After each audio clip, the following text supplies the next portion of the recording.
Well, let's take a closer look at what this court petition is really about, and that's time. Just how long is a presidential term supposed to be in Kenya?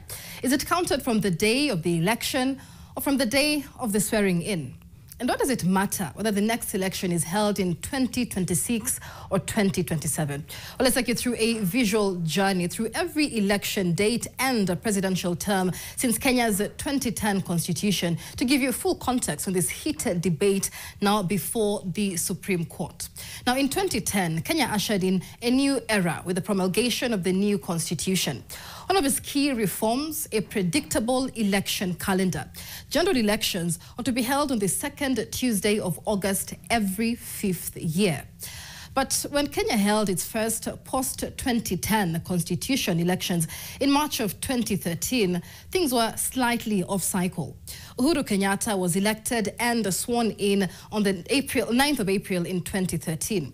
He then only served 4 years and 4 months before the next election in August of 2017. And this was a deliberate move to realign the election date with the constitutional schedule that was set in the 2010 constitution.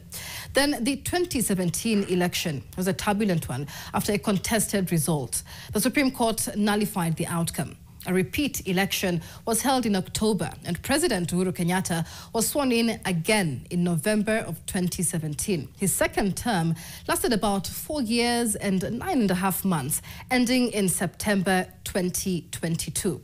And then we had the 2022 elections when William Ruto was elected on August 9th, 2022 and took office on the 13th of September 2022.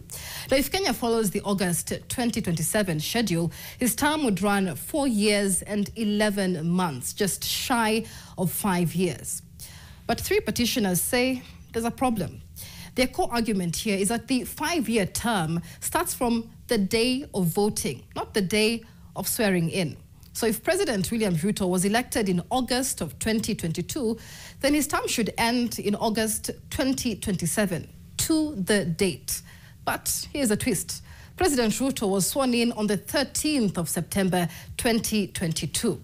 Now, the petitioners say if the next general election is held in August 2027 and the next president is sworn in by September, just like in 2022, then President Ruto will have served approximately 5 years and 1 month from the date of the general election, which the petitioners argue is a violation of the 5-year term limit.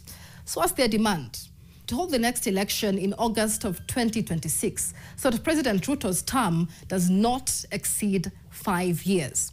And so the case is now before the Supreme Court, which will decide whether presidential terms should be counted from the day Kenyans vote or from the day a president takes the oath of office.